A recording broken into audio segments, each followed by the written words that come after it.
Comme je vous avais dit que nous avons des visiteurs, ça commence aujourd'hui. Nous avons un jeune ministre, notre jeune frère, frère Eric Rudasingwa, de Gisenyi. C'est lui qui va nous apporter la parole aujourd'hui. Et après-midi, nous aurons encore un jeune. Et la semaine prochaine, nous aurons des pasteurs qui vont venir encore nous apporter la parole. Le mois de septembre, c'est pour des visiteurs. Amen. Alors, Isaac va nous faire un chant. Alors que nous allons approcher le prédicateur, prions. Seigneur notre Dieu, nous voulons maintenant écouter la parole. Prépare nos cœurs, Seigneur. Eric, ce n'est qu'un être humain. Mais toi, tu utilises toujours les hommes pour parler aux hommes. Tu n'utilises pas le soleil. Tu n'utilises pas la lune pour nous parler. Parce qu'aujourd'hui, si le soleil nous parle, au lieu de croire, nous allons fuir. Mais quand un homme nous parle, alors nos cœurs sont réceptifs. Alors, oint le Seigneur et qu'il parle de ta part pour la gloire de ton nom. Au nom puissant de Jésus, nous abandonnons la prédication entre tes mains. Amen. Amen. Alors que nous entendons ce chant, le frère approchera. Vraiment, amen à la parole. Recevez la parole. Ne quittez pas l'église sans avoir retenu quelque chose. Vous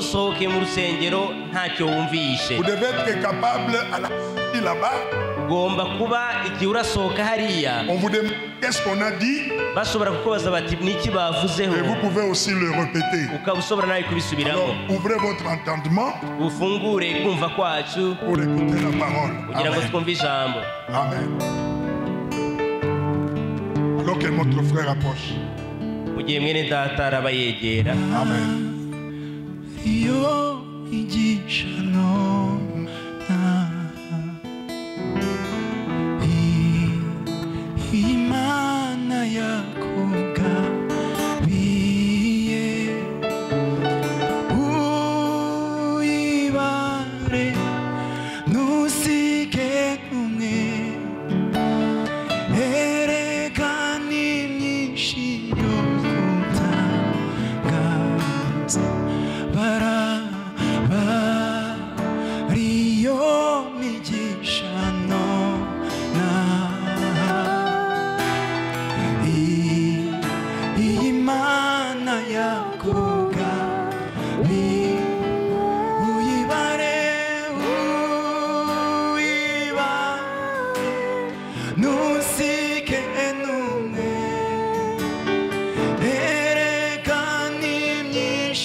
basha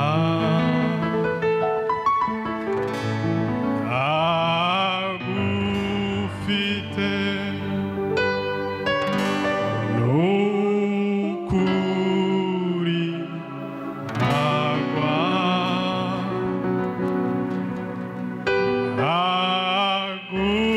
agufite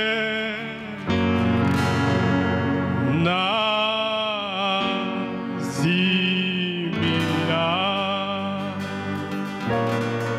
inkuge iruzu musara. Imana ibahe umugisha.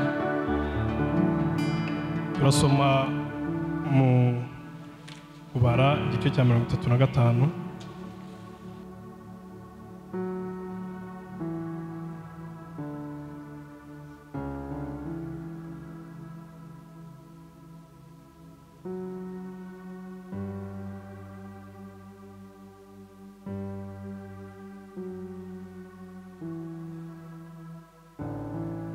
Umurongo wa 9. Turahera ku murongo wa 9 turasoma igice kinini muri hangana kugeza ku 29.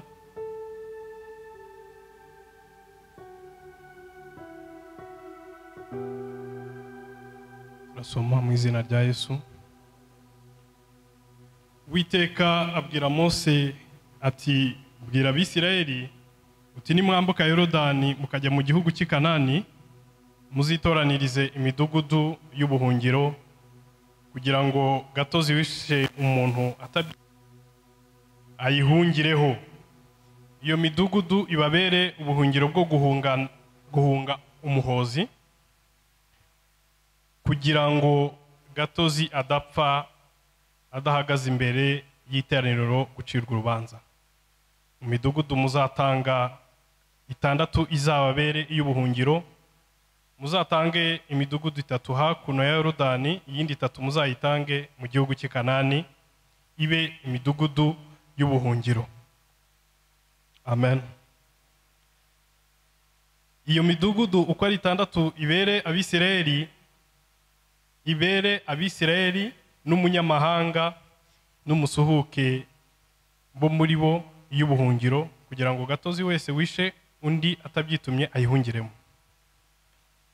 Ariko niba yarakubise ikintu cy'icyuma agapfa, niba yaramukubise ikintu cy'icyuma agapfa, yaba ari umwicanyi, kandi umwicanyi ntakabure kwicwa.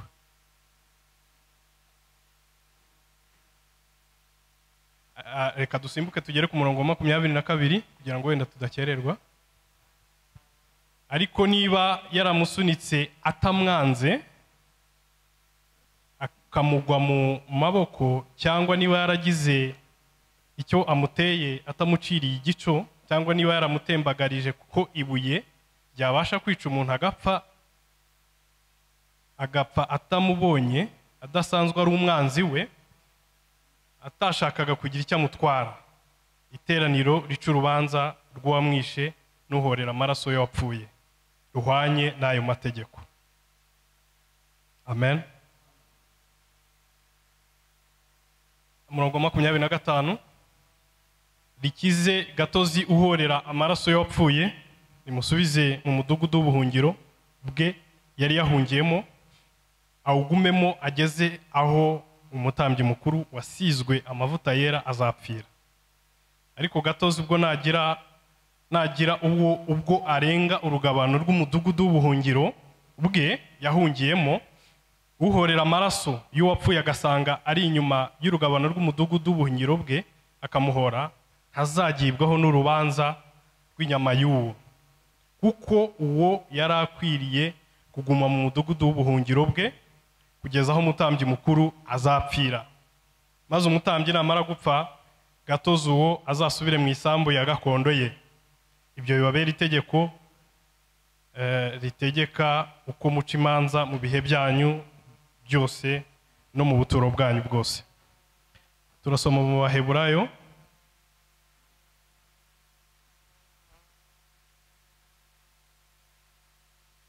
igice cya 10 umurongo wa 19 kugeza ku wa 22.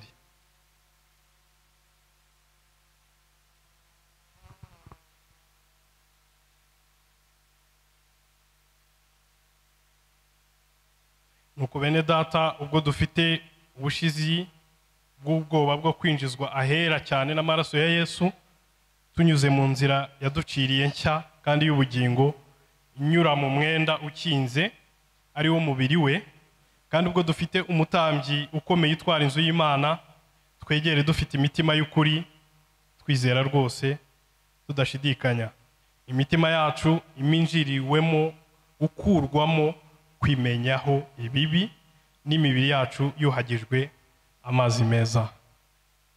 Imana ibaho umugisha, mushobora kwicara.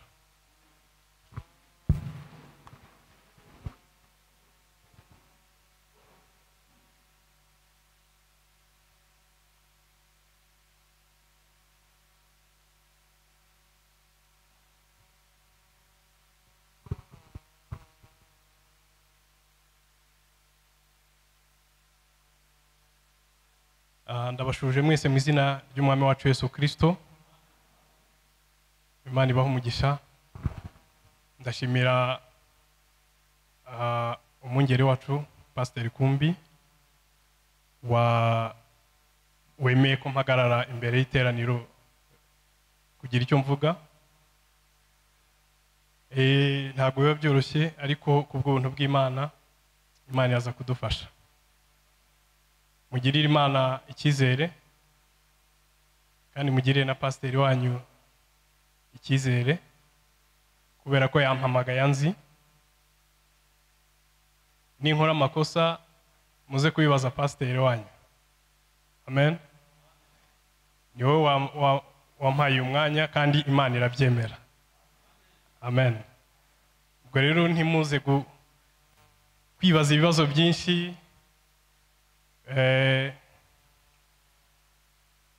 Imana iraza kuduha umugisha, nanjye niko nayisabye. Ni umubyeyi wacu, turamukunda. Ngira ngo mwebwe murabizi kuturusha, ariko natwe bari dusa nkaho ari hirya ye gatoya turamuzi. Ntabwo wavuga ubutumwa bwiza hano mu Rwanda ngo unanirwe kuvugamo Pasiteri Kumbi. Hari nabo bamuzi kuva muri Kongo, kuva Masisi, kuva Kinshasa. Afite parcours ndende kandi n'umugabo mwiza. Turashimira Imana rero ko yabanye nawe. Wenda ntimugire ngo gukorera Imana kuva icyo gihe akaba gihagaze, hari imbaraga ze yashyizemo. Aba yaraciye mu bintu byinshi, ariko kugira ngo uyu munsi mube hari icyo abafasha uyu munsi, iracyamuhagaritse. Aba yarahuye n'ibintu byinshi, abagabo bagenzi be nkuko yabivuze ku cyumweru gishize, nawe atungurwa no kubona akivuga ijambo ry'Imana. Amen. Imana imuhe umugisha rero. Ntabwo navuga byinshi cyane, kandi nashimira n'abakozi b'Imana batandukanye batureze kuva tukiri bato kugeza uyu munsi. Imana ibahe umugisha.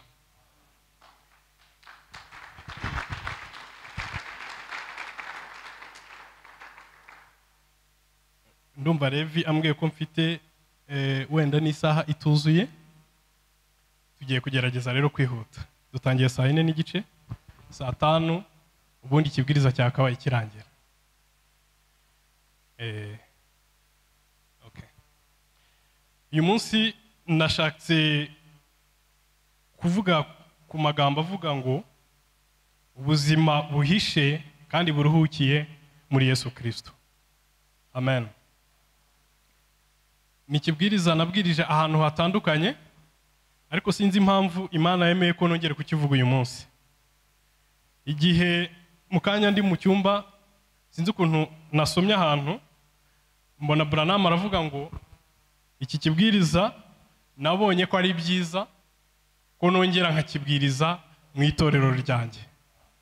Nanjye rero ndabona ko ari byiza ko nongera kukibwiriza muri bene data muri iri torero, kuko ni itorero ryanjye nanjye. Imana ibahe umugisha. Ubuzima buhishe kandi buruhukiye muri Kristo Yesu. Hano turabona Mose abwira Abisirayeli. Mose yari umuhanuzi wayoboye Abisirayeli, kandi murabizi neza uburyo Imana ikora ibintu byayo biba muri gahunda. Kuba yarashyizeho Mose byari gahunda y'Imana muri kiriya gihe. Mose yari umuhanuzi ku Bisirayeli kandi yari ijwi ry'Imana ku Bisirayeli. Umunsi umwe Abisirayeli baravuga ngo ese Mose ni uzagikomeza kuvugana n'Imana gusa? Imana iramubwira ngo nta kibazo, hamagara Abisirayeli bajye ku musozi, uyu munsi ndavugana nabo. Bamanutse, Imana ivuze, abantu bumva ni inkuba zikubita n'ibintu bitumvikana. Babwira Mose ngo niba ari uko bimeze, wowe ujye uvugana n'Imana uzutubwire. Haleluya. Hari ikintu Imana yubatse mu muhanuzi wayo, ushobora gufata ijwi ry'Imana rikomeye akaritransforma mu ijwi ritoya ryumvikana. Amen. Mose abwira Abisirayeli avuga ngo mukore imisozi 6 ibe imisozi y'ubuhungiro. Ndabizi muri abanyantege nkeya, ndabizi mushobora gukora ibintu bitandukanye, ariko mbashyireho ubuhungiro. Ni nkuko yavuga ngo mukore umusozi wa Kicukiro, mukore umusozi wa Gisozi, Gikondo, gutyo imidugudu 6 ibi y'ubuhungiro. Bakora imidugudu 6, ariko ntago bakoze imidugudu 7.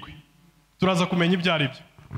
Abashaka kubimenya kugira ngo igihe kitaducika, baraza gusoma muri Yosuwa 20 igice cya 20, baraza kubonamo iyo midugudu. Iyo midugudu ni umudugudu wa mbere ni Kadesh, Hebron, Beser, Golan, Yeriko na Shekemu. Iyo midugudu rero yari imaze iki?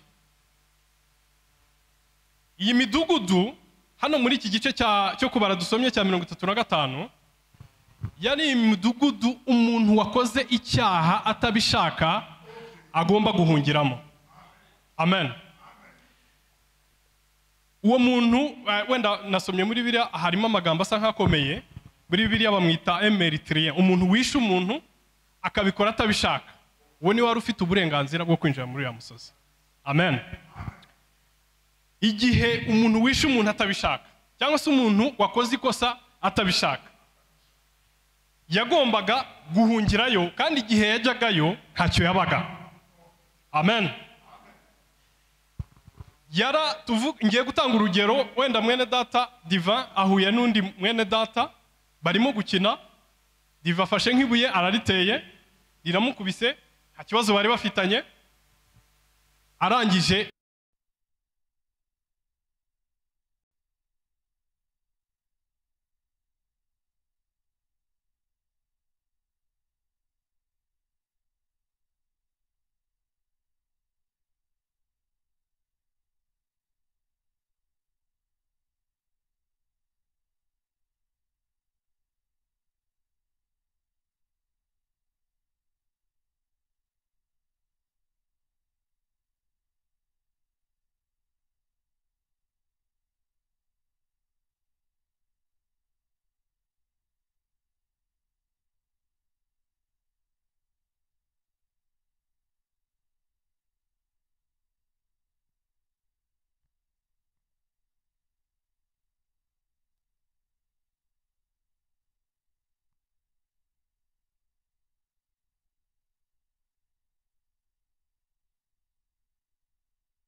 icyaha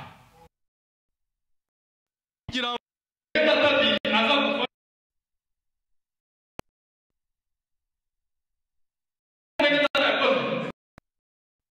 yanyweye inzoga ubundi se bikumariye iki?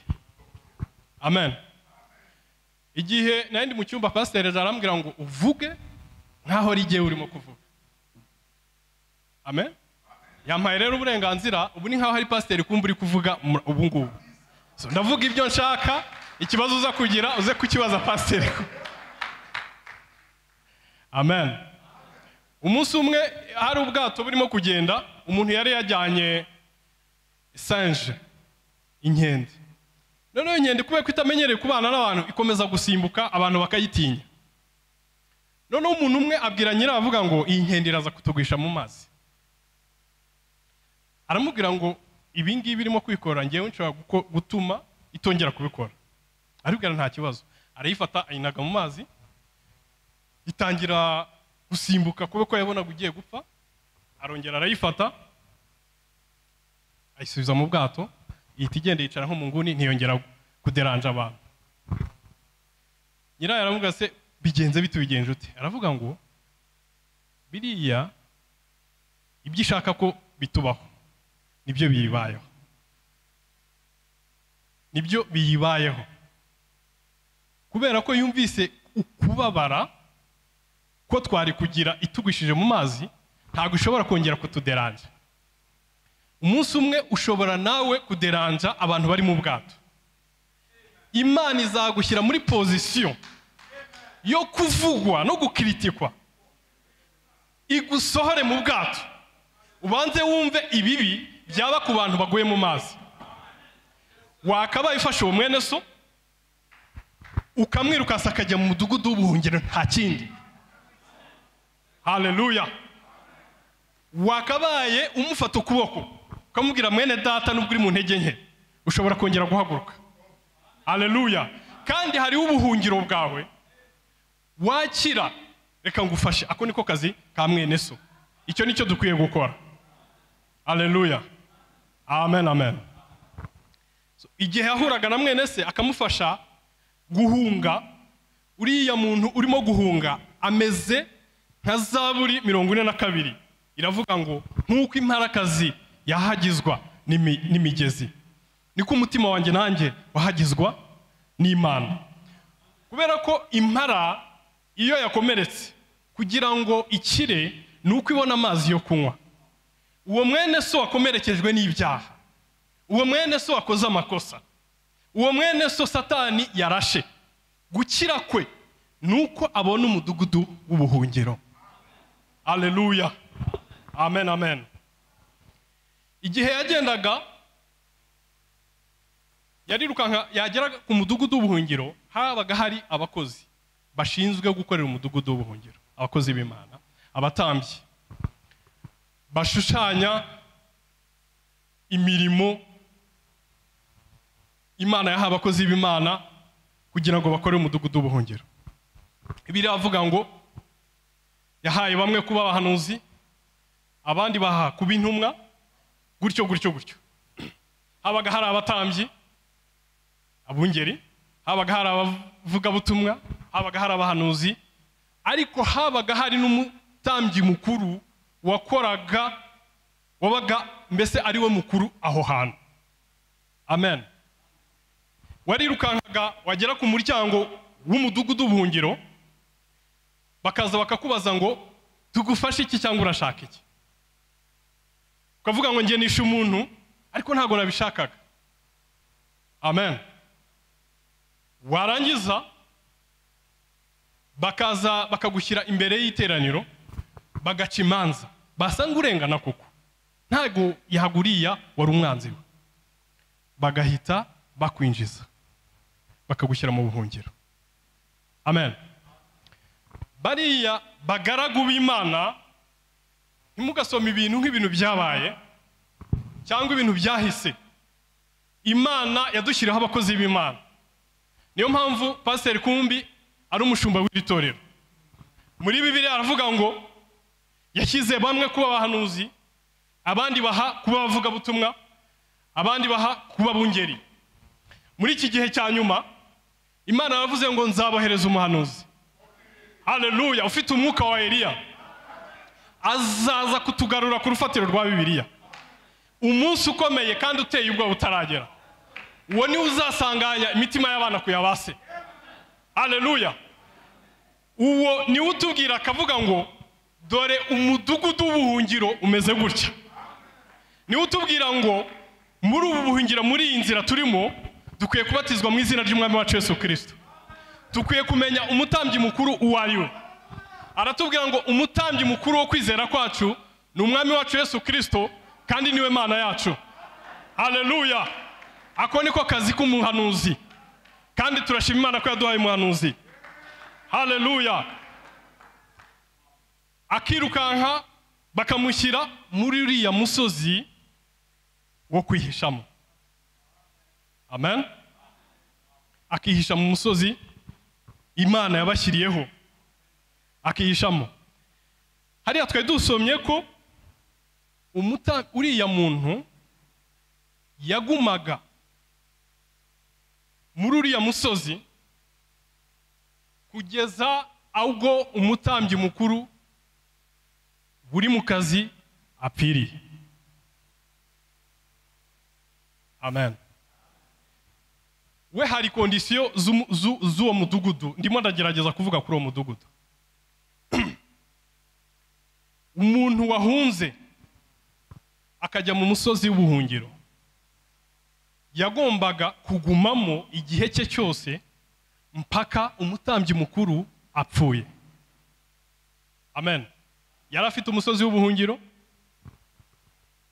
yari afite n'iyindi nshingano ivuga ngo ugomba kugumamo aha ngaha paka umutambyi mukuru apfuye. Sinzi namukurikiye. Amen.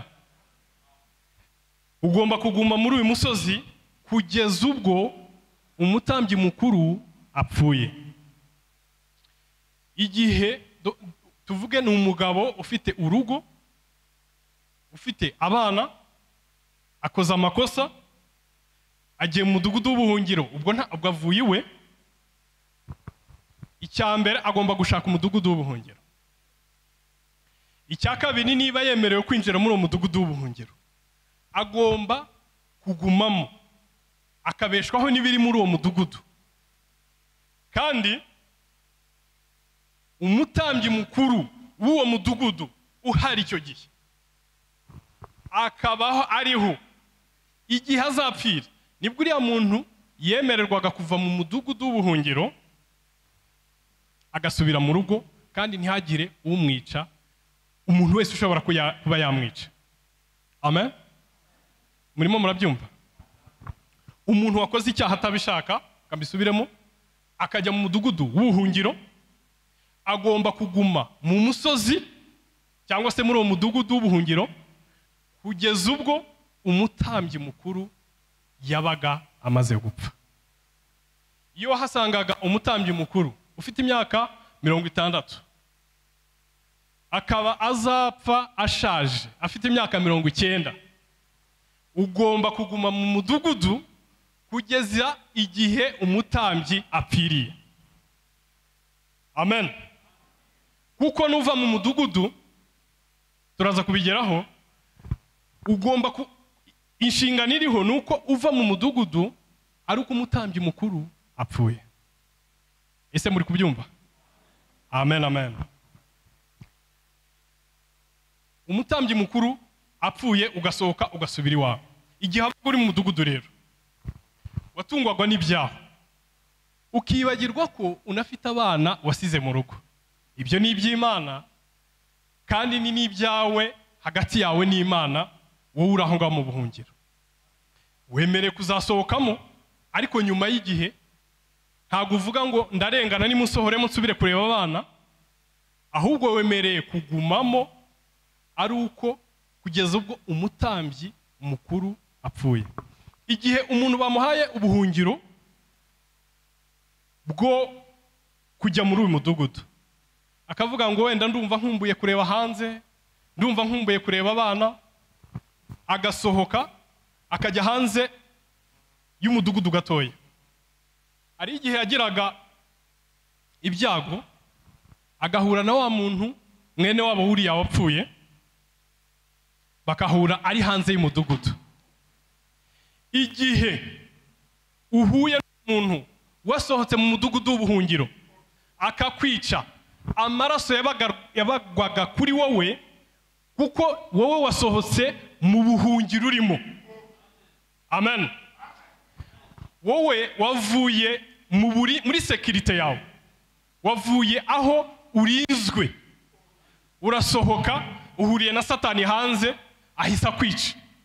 Ntacyo wari kubaza, ntacyo abantu bari kubaza, kuko ni wowe wiyishe. Nicyo bivuze. Amen.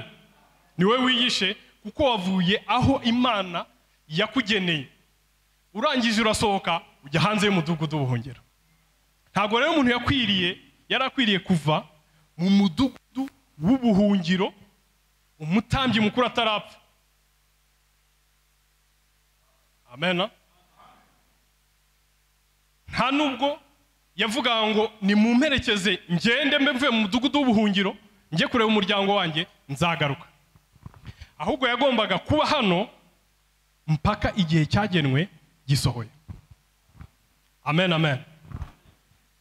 Umuntu rero wicaga umuntu atabishaka, abishaka. Ari igihe wicaga umuntu ukavuga ngo hariho umudugudu w'ubuhungiro, reka nirukanke njye kuwuhungiramo. Barakubazaga ngo urashaka iki? Ndashaka umudugudu w'ubuhungiro. Barakubwiraga ngo bagushyiraga imbere y'iteraniro, basanga wabikoze ubishaka bakagushyira hariya bakakwica. Amen. Kuko wabikoze bivuye muri wowe, wari wabigambiriye, wakoze icyaha ubishaka, nta buhungiro kuri wowe buhari. Mwibuke ko ibyo ari mu isezerano rya kera. Niko Imana yari yashyizeho amategeko, kandi mwibuke ko amategeko y'isezerano rya kera, ishusho y'isezerano rya kera ntago yari yuzuye. Nta nubwo Imana yuzurira mu midugudu 6 cyangwa se mu mubare 6. Amen. Imana yuzurira mu mubare 7. Ariko mu isezerano rya kera nta mubare 7 turimo kubonamo. Bivuze ngo hari ubundi buhungiro Imana yari yashyizeho butagaragara, yadusezeranyije buzaza, bugomba kuza ari umudugudu wa 7. Haleluya. Ntabwo Imana ikorera mu misozi 6 cyangwa mu midugudu 6. Hari umubare wa 7 Imana yadusezeranyije. Niyo mpamvu igihe isezerano rya kera ryari rirangiye, ibyo abantu bibwiraga byari bitangiye guhinduka. Amen. Imana mu mugambi wayo yari yaragambiriye, yinjijemo gahunda y'ubucunguzi. Ubucunguzi bw'Umwami Yesu Kristo nibwo bwari bwuzuye. Niwe wagombaga kuzana gahunda yuzuye y'isezerano rya kera. Amen. Yatangiriye iyo mugambi w'ubucunguzi i Karuvari ku musaraba. Haleluya. Reka umuhanuzi niwe uvuga ngo wenda reka mbisome gatoya. Aravuga ngo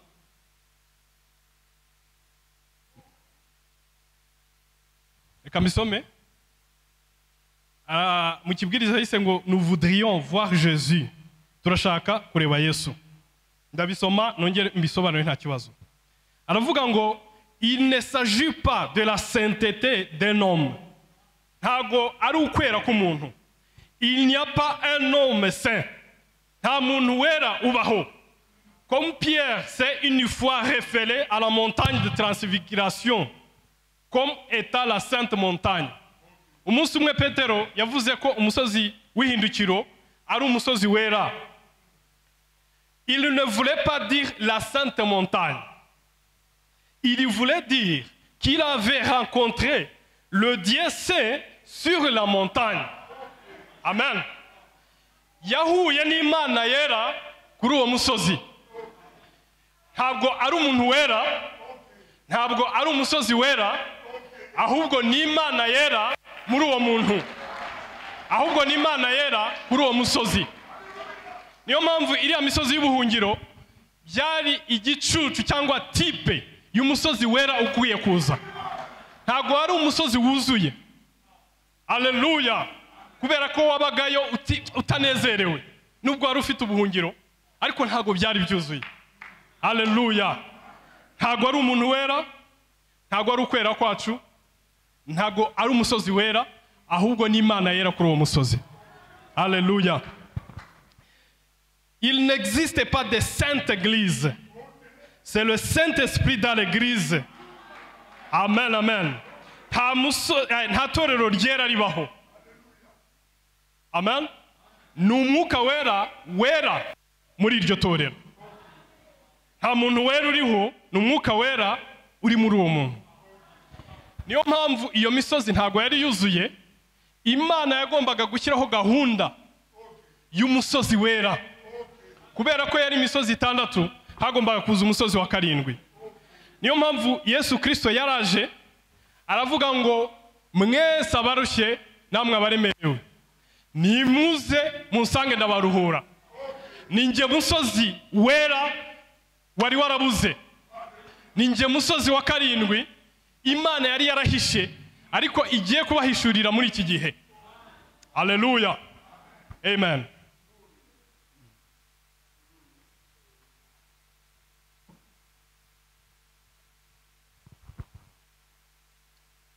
Yesu Kristo niwe wari umusozi wa 7, kandi niwe wari umusozi wera dukwiye guhungiraho. Igihe yaje yaravuze ngo abatari ubwoko nzabagira ubwoko. Igihe impumyi yamuhamagaraga, cyangwa se uriya mugore yamuhamagaraga, reka mvuga uriya mugore, yaraje aramubwira ngo mwene Dawidi mbabarira, mwene Dawidi nkiza. Amen. Kubera ko isezerano rya kera ritari ryuzuye, n'abantu ntago bageraga ku masezerano y'Imana, kuko hari abantu byasaga nkaho batari mu mugambi w'Imana. Yesu Kristo aramubwira ngo ntago nafata ibiryo by'abana ngo mihereze imbwa. Amen.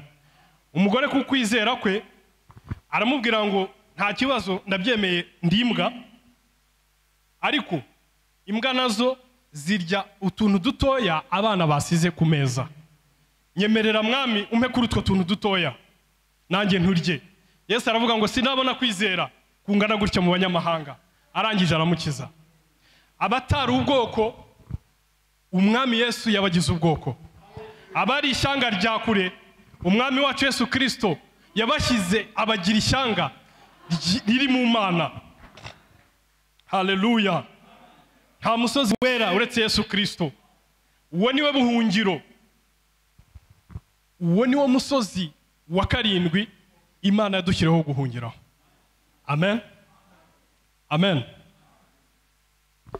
Niki cyazanye ubwo buhungiro? Ni Karuvari yatuzaniye ubwo buhungiro. Nibwo yo mpamvu yavuze ngo abarushye n'abaremerewe nimuze musange ndabaruhura. Niwe buruhukiro, niwe bwihisho, niwe mudendezo, niwe mahoro. Bivuze ngo niba Yesu Kristo ari we buruhukiro bwacu, umukristo nawe aho ari agomba kuruhuka.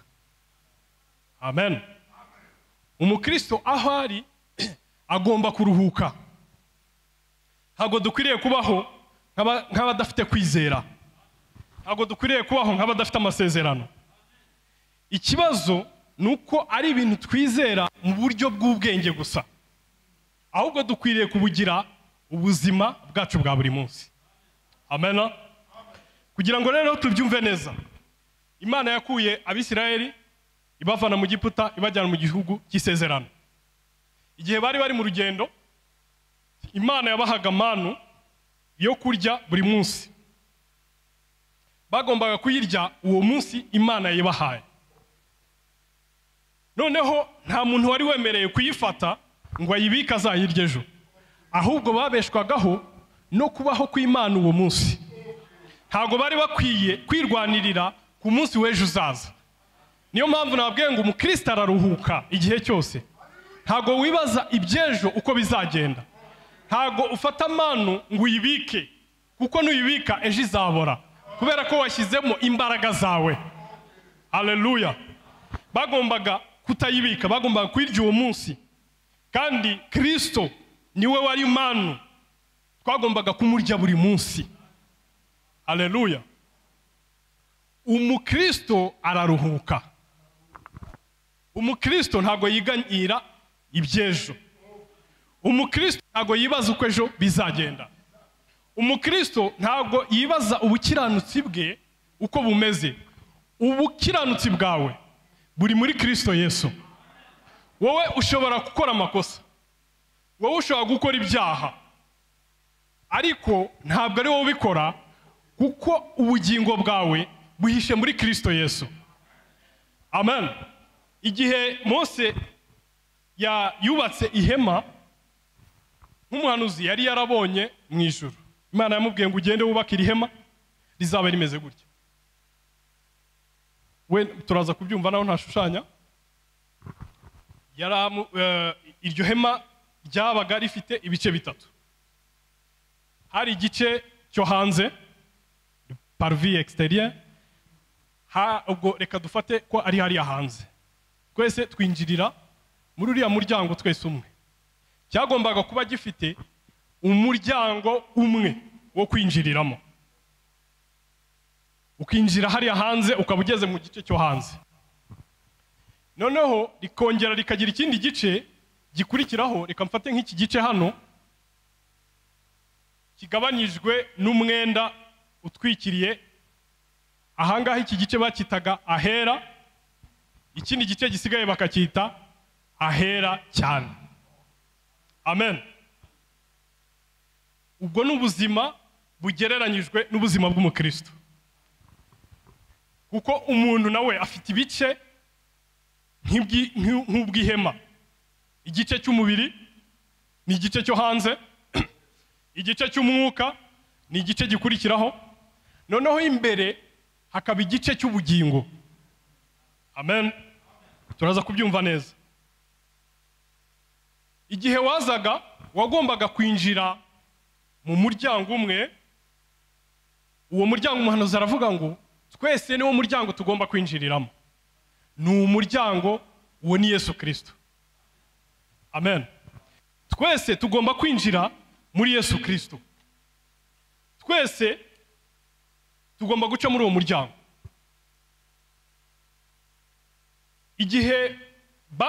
Igihe bajyaga gutamba ibitambo muri iryo hema, umutambyi yarazanaga inyamaswa yo gutangaho ibitambo, ntimuze gusinzira. Yarangiza bakinjiramo hariya. Igice cyo hanze habaga icyo bita altare, mbivuge muri ubwo buryo, bakaba naho bogereza igitambo wazanye. Amen. Ubwo byabaga ari urugendo tugiye gukora rw'umukristo agiye kuva hanze kugera aho agereye ahera cyane.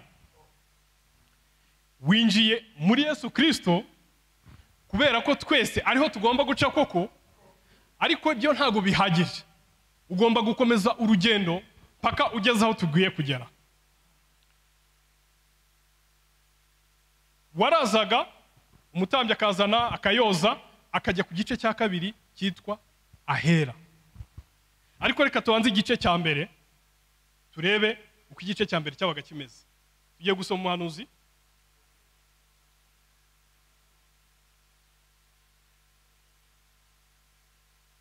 Aho ikibwiriza yabwirije kivuga ngo kubera iki abantu batwarwa hirya no hino, pourquoi les gens sont si ballottés, ku murongo w'104 aravuga ngo umuntu umfasha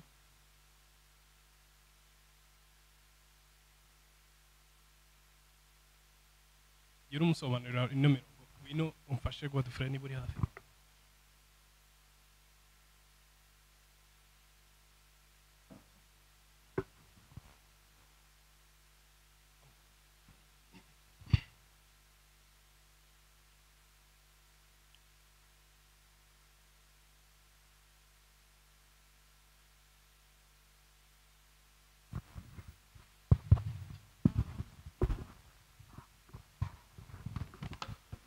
Umuhanuzi aravuga ngo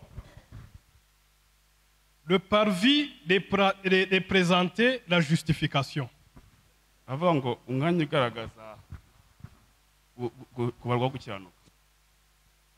Umwanya wo hanze ugaragaza kubarwaho gukiranuka.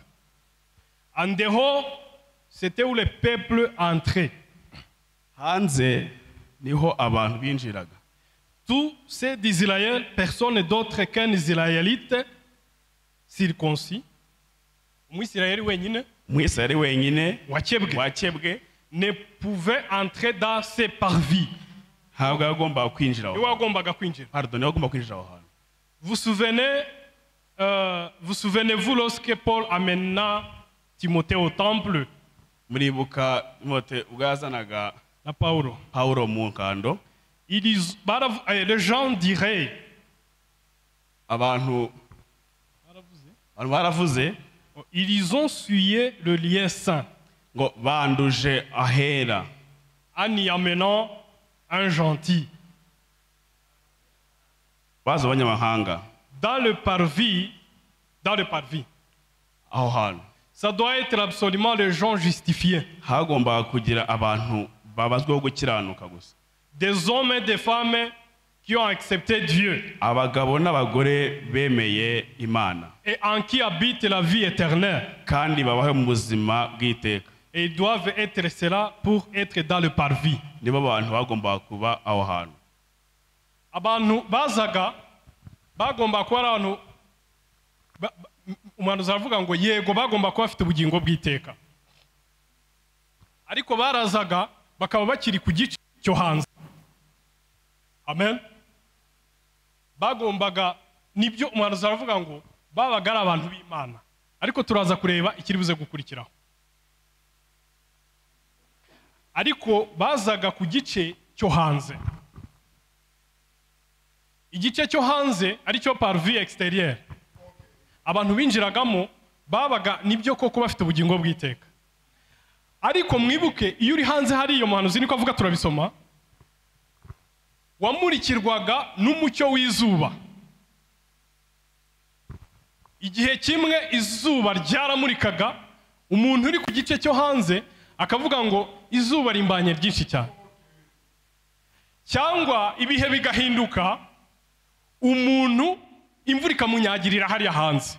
Kuko yagombaga guca mu nzego akava ku gice cyo hanze mukurikira hano akagera ku gice gikurikiraho.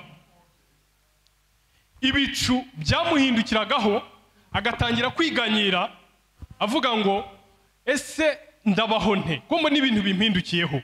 Uwo muntu aba akiri ku gice cyo hanze kihema. Amen. Reka dusome, nyihangane mbanze nsome icyo gitabo. Soma n'ubundi ku murongo w'128.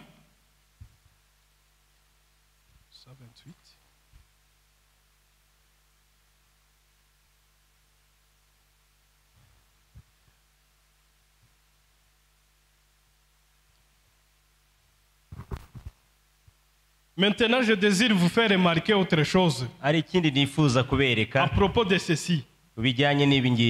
La particularité de la lumière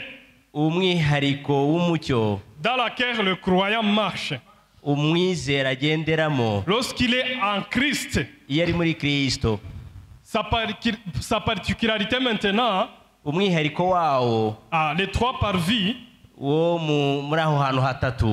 L'homme justifié ici dehors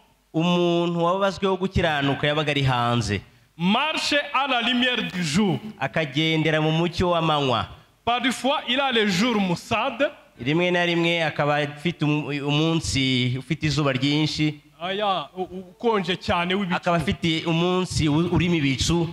Vous saisissez? Certains jours sont maussades. Certains jours, vous ne savez pas qu'il vaut vraiment la peine de servir Dieu ou non.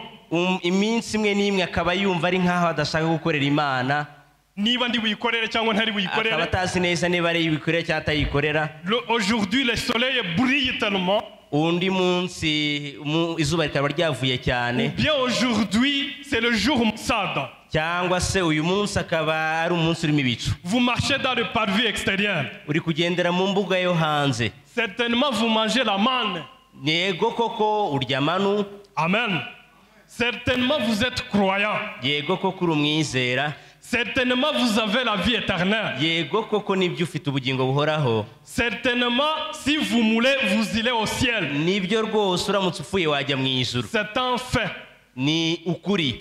Mais quel genre de vie vivez-vous? Ariko se ni ubuhe bwoko bw'ubuzima ubayemo? Chaque jour où vous sortez ici et dites, umunsi umwe urasohoka ukavuga uti, oh la moutarde m'est montée au nez. Oh ibicu byangiyeho. Je leur disais tout ce que je pensais d'eux. Mbabwira ibyo mbatekerezaho byose. Je leur injuriais. Ndabatuka. Amen. Uyu munsi ikirere cyamindukiyeho nambubwiye namwemeje. Amen. Uwo ni wo mukristo wo hanze. Namubwiye yumvise. Amen. Je ne pas pu m'empêcher. Ntabwo nabashije kubyibuza. Que Dieu me pardonne. Imana imbabarire. Certainement il le fera. Mu by'ukuri azabikora. Vous êtes son enfant. Uri umwana wayo. Mais quel genre de vie vivez-vous? Ariko se ni ubuhe bwoko bw'ubuzima ubayemo? Amen, amen. Amen.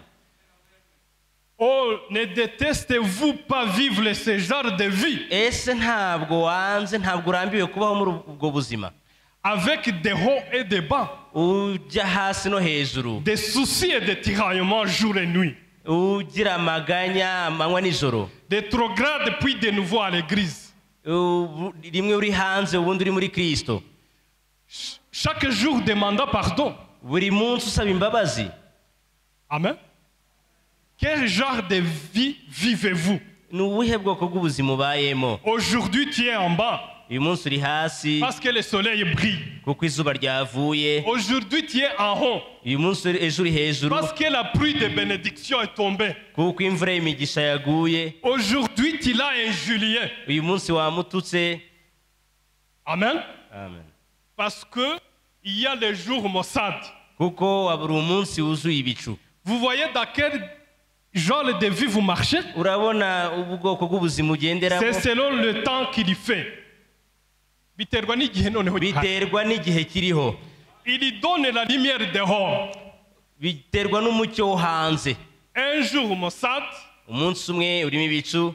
Un jour ensoleillé. Undi munsi ufite izuba ryinshi. Un jour nuageux. Undi munsi urimo ibicu. Un jour du soleil. Undi urifite izuba. Tu dépends du climat. Imiterere yawe iterwa n'uko ikirere cyaramutse. Tu changes avec le climat. Uhindukana n'ikirere. Aujourd'hui tu es chrétien. Uyu munsi uri umukristo. Demain tu n'es pas chrétien. Ejo ntabwo uri umukristo. Aujourd'hui tu as des bénédictions de la pluie. Uyu munsi wabonye imigisha y'imvura. Aujourd'hui tu n'es pas chrétien parce que c'est nuageux. Uyu munsi ntabwo uri umukristo kuko hari igicu. C'est vrai, tu as la vie éternelle. Nibyo koko ufite ubugingo bw'iteka. Mais tu es toujours à l'extérieur. Ariko uracyari hanze mu mbuga. Il faut avancer. Ukwiye gutera imbere. Amen. Amen. Igice cya 31. Amen.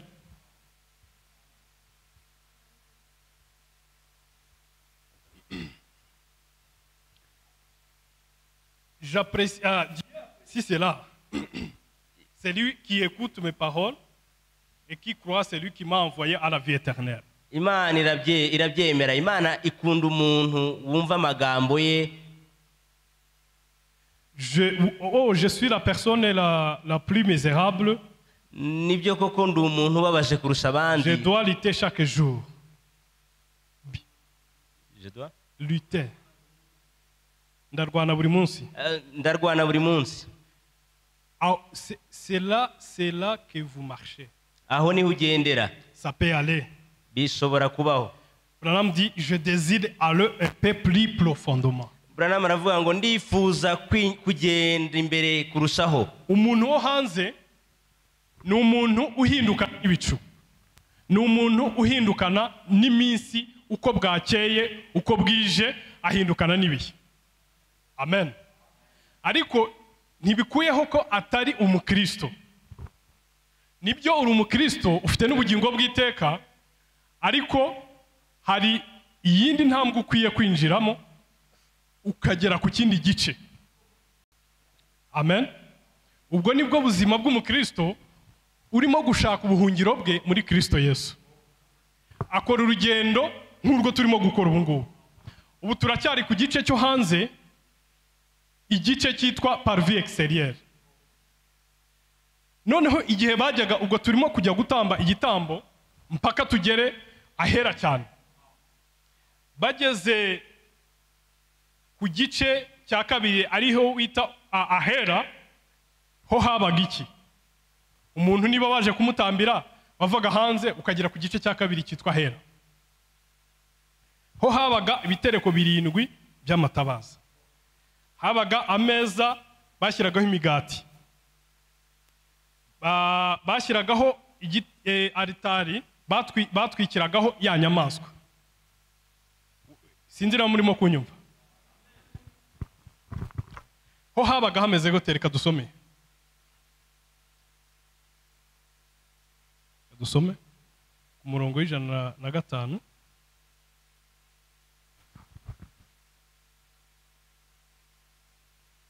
Ensuite, ils viennent vers le premier autel. Noneho akaza ku gicaniro cya mbere. C'est l'autel comblerait de sacrifices et que le Seigneur de la contrée allait les accorder le pardon des péchés. Ni igicaniro batwikiragaho igitambo, noneho umwami akabaha imbabazi ku byaha bakoze. Et la purification de toutes leurs iniquités. Ni impongano y'ibicumuro byabo byose. Amen. Igice cya kabiri niho batangaga igitambo kugira ngo ibyaha byabo bibabarirwe. Iyo ni inkuru muzi, ngira ngo murimo muragenda mubyumva. Icyo gice cya kabiri ho umwanya wera byabaga bimeze biti. Uho wamuriki ntago wabaga ukimurikirwa cyangwa se ukigengwa n'ibihe byo hanze. Ntago wabaga uri umukristo uhinduka bitewe n'uko umunsi wahindutse. Niba wishwe n'inzara ukiba, niba uhuye na mwene so akagukorera akakosa gatoya, ugahita umwirukankana ukamugeza aho wumva ushaka kumugeza, uza ku gice cya kabiri cy'umwanya wera. Urimo gukora urugendo ushaka umwanya utuje, umwanya uri sûr, umwanya wa sécurité. Munyihangane ndacyasoma cyane.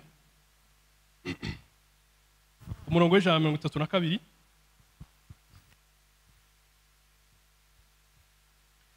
Alors, il entre dans le parvis. Noneho akinjira mu mbuga. Et dans le lieu saint. Akajya ahera. Aguruka. Il y a 7 chandeliers d'or. Habaga hari igitereko cy'amatabaza 7 gikoze mu izahabu. Près du lieu saint, hafi y'ahera. Et cela donne la lumière. Kandi cyatangaga umucyo. Ibitereko by'amatabaza byatangaga umucyo aho wamurikirwaga n'ibitereko by'amatabaza. Amen. Amen. Dusome. Les chandeliers donnent la lumière. Ibitereko by'amatabaza byatangaga umucyo. C'est pour l'homme qui cesse de boire, n'umuntu waretse kunywa inzoga, qui cesse de fumer, waretse kunywa itabi, qui cesse de mentir, waretse kubeshya, qui cesse de voler, waretse kwiba, qui traite son voisin correctement, ufata neza umuturanyi we, est bon envers sa femme, kandi akaba ari umuntu mwiza kubo bashakanye, ku mugore we, pareil homme ou femme, ku mugore cyangwa ku mugabo we, le croyant. Il est entré en un lieu où il a perdu toute sa méchanceté. Cela se fait à travers le sang avec la sanctification. Et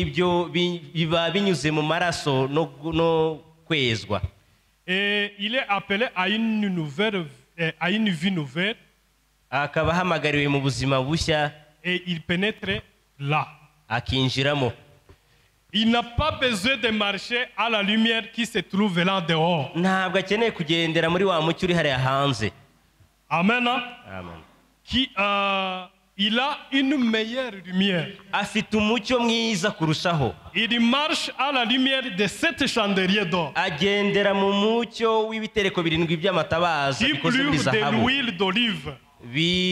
Byatswa n'amavuta ya elayo. Et l'huile d'olive représente le Saint-Esprit. Kandi amavuta ya elayo ashushanya umwuka wera. Le feu était le baptême. Umuriro n'umubatizo. Vous pouvez même être baptisé du Saint-Esprit en étant là. Ushobora ndetse kubatizwa n'umwuka wera uri aho ngaho. Amen. Mais vous n'êtes pas encore caché. Ariko ubutarahishwa. Amen. Vous n'êtes pas encore caché. Ubutarahishwa. Vous n'êtes pas derrière le voir.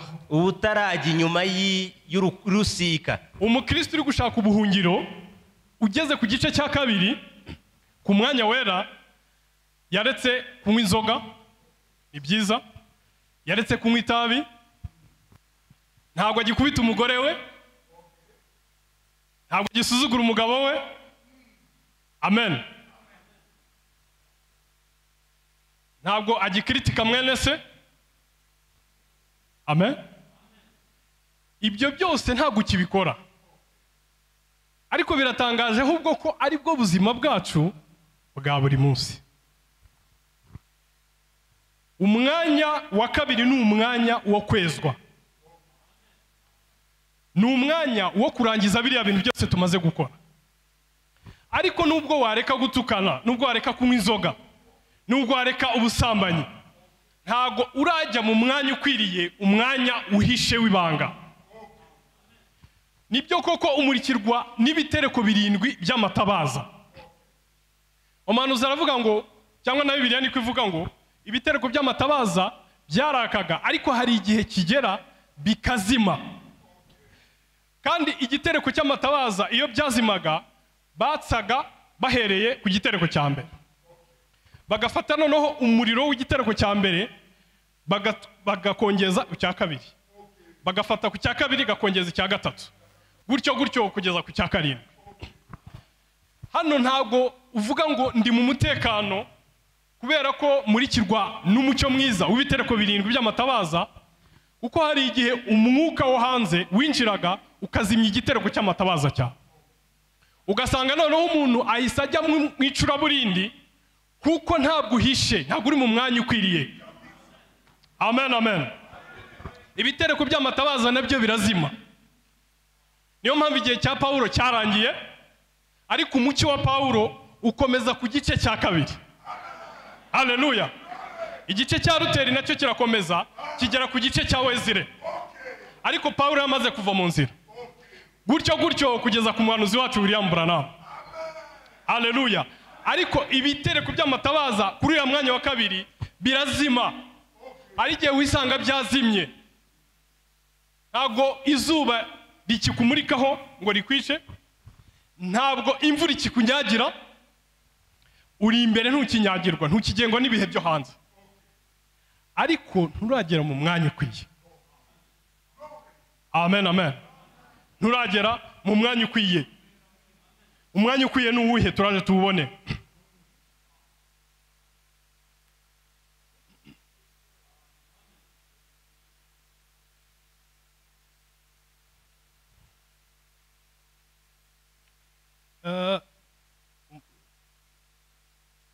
Le voici, il marche près de ces 7 chandeliers d'or. Dore nguyu aragendera imbe hafi ya bya bitereko birindwi by'amatabaza. Il y a là beaucoup de lumière. Hari umucyo mwinshi. Il y a des jours où des lumières faiblissent. Hari umunsi umucyo ucika intege. Des jours où des lampes fument. Hari igihe, hari iminsi imwe amatabaza azana umwotsi, où la lumière n'est pas bonne. Cyangwa se umucyo ukaba utameze neza. Il y a des moments où des lumières doivent être réallumées. Hari igihe imuri zigomba kongera gucanwa. Et vous devez emprunter un petit peu du voisin pour l'allumer d'une chandelle. Kandi ukaba ugomba gufata umuriro ku gitereko kimwe kugira ngo ukongeze ikindi cyo ku ruhande rwayo. Naho ntabwo ari umwanya wuzuye. Hari igihe ucika intege, ububyutse ukabuhabwa na mugenzi wawe hariya. Amen, amen. hari igihe wumva ububyutse bwa mwene so ari bwongeye buje kongerera imbaraga. Amen, amen. Umwana uzavuga ukuntu hari inyamaswa yagiye igeze ahantu ihasanga ubuki. Iryo ubuki bwinshi burangije buyijyaho hose.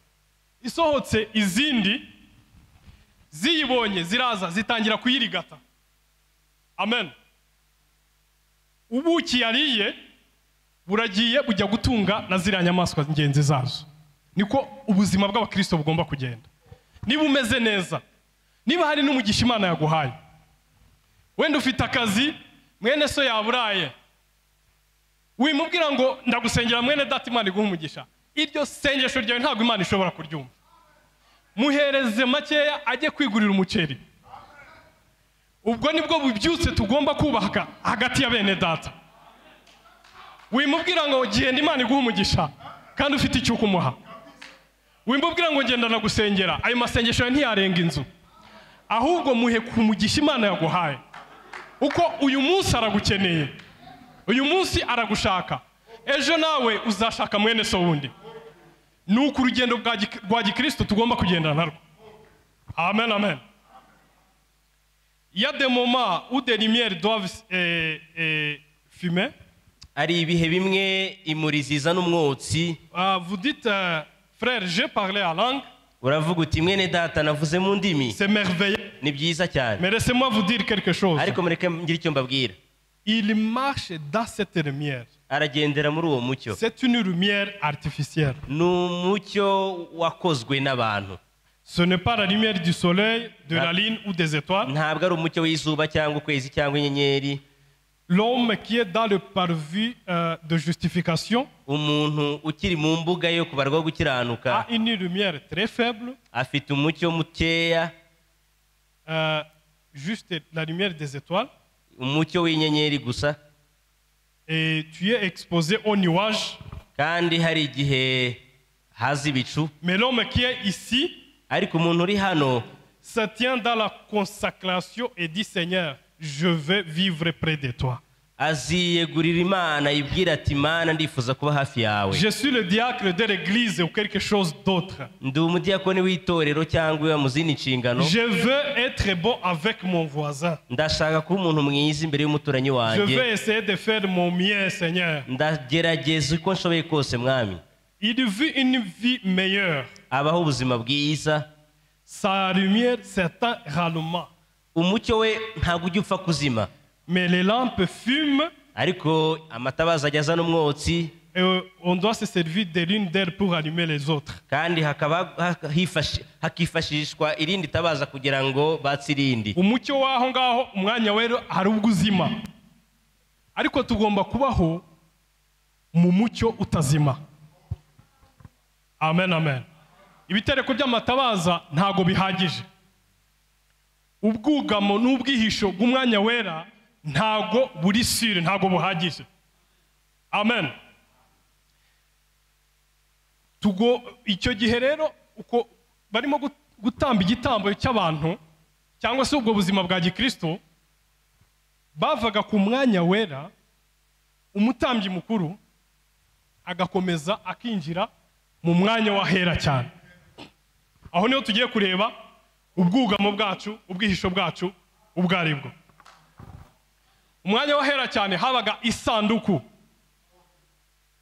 Iyo sanduku yabaga iriho manu. Kandi iyo sanduku yabaga ikikijwe abakerubi. Habaga hari ubwiza bwa Shekina. Amen, amen. Uvuye hanze wamurikiwe n'izuba, ryatse uyu munsi ejo ntirizaka.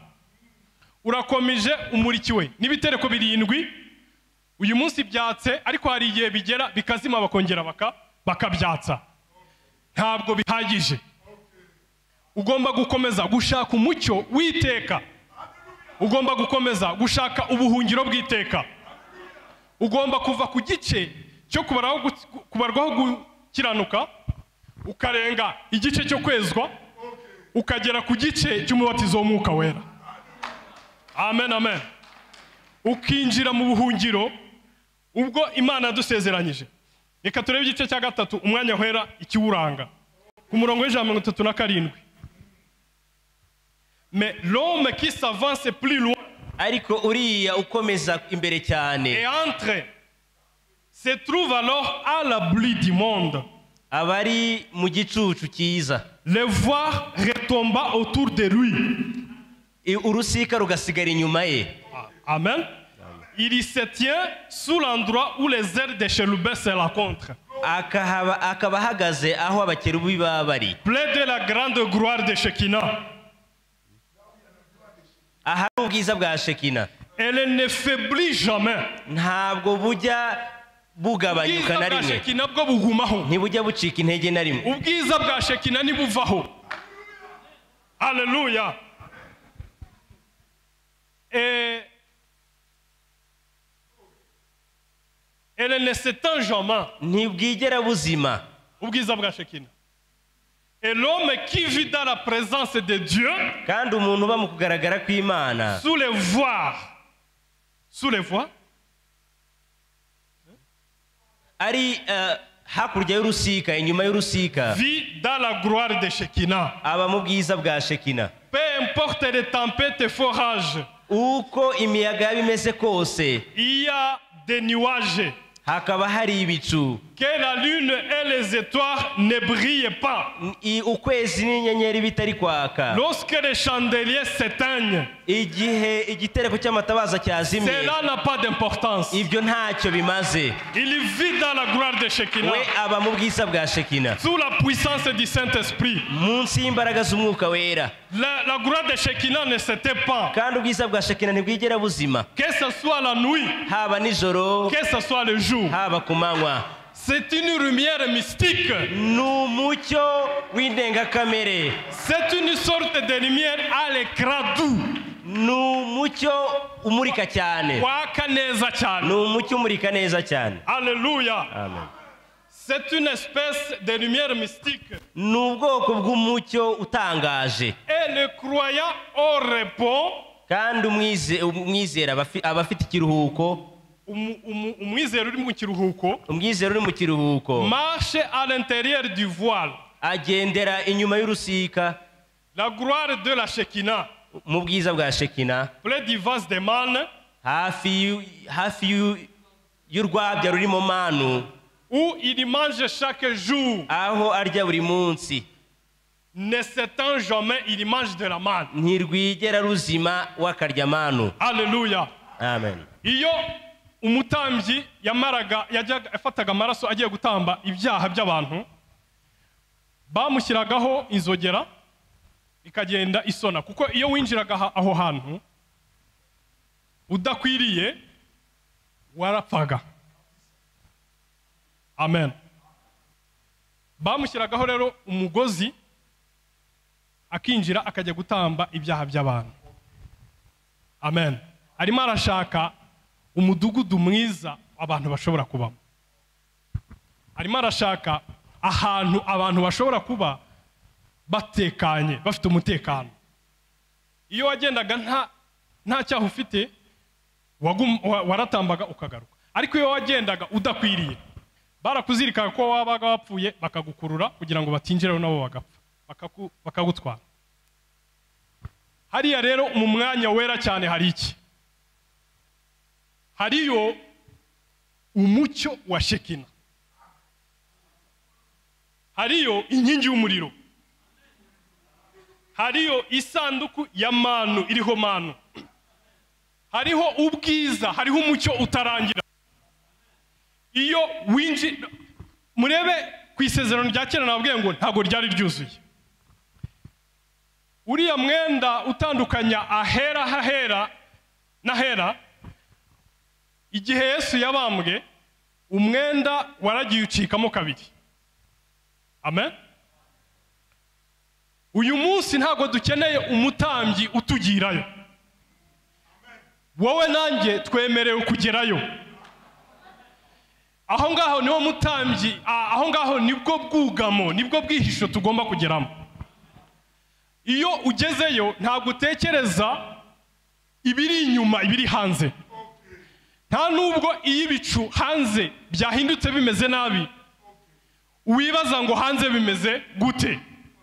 Izuba iyo ryatse cyane cyangwa ritatse ntabwo ubimenya, kubera ko uri mu mucyo utajya uzima na gatoya.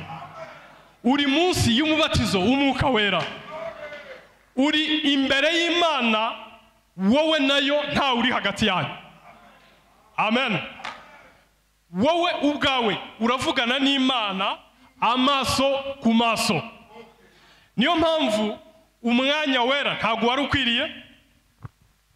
Umwanya wera cyane niho hari ubuhungiro, niho hari umusozi tugomba guhungiramo ntituwusohokemo. Haleluya. Ntabwo tugomba gusohokamo, kuko nusohokamo urahura n'ikintu kigukuremo, gusubirayo bizakugora. Cyangwa uhure na Satani agukubite, kuko wavuye mu mwanya w'ubuhungiro Imana yagushyiriyeho. Wavuye mu mubatizo w'Umwuka Wera, wavuye mu bwiza bwa Shekina. Niba uvuyemo rero nta cyiza kigukwiriye, urasubira muri bya bibazo byo hanze. Amen. Umukristo ubugingo bwe buhishe mu mwanya wera muri presence y'Imana. Ubugingo bwawe ntago bukora icyaha. Bibiliya iravuga ngo ubugingo bwo bukora icyaha nibwo buzapfa, ariko ubugingo bw'abana b'Imana ntago bukora icyaha. Niyo wakora amakosa angana gute, Imana ntago ikubaraho ibyo byaha. Amen, amen. Ariko irashaka ko ubugingo bwawe bumurikirwa n'umucyo utajya uzima. Amen. Ubugingo bwawe bugomba kumurikirwa n'umucyo wa Shekina utajya uzima. Amen. Ubugingo bwawe bugomba guterwa imbaraga n'umucyo utarangira, umucyo utazima. Amen, amen.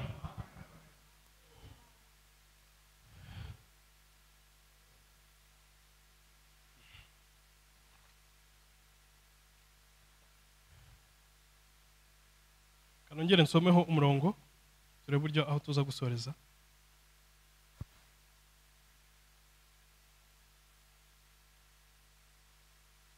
Umurongo w'106 kugera ku 114.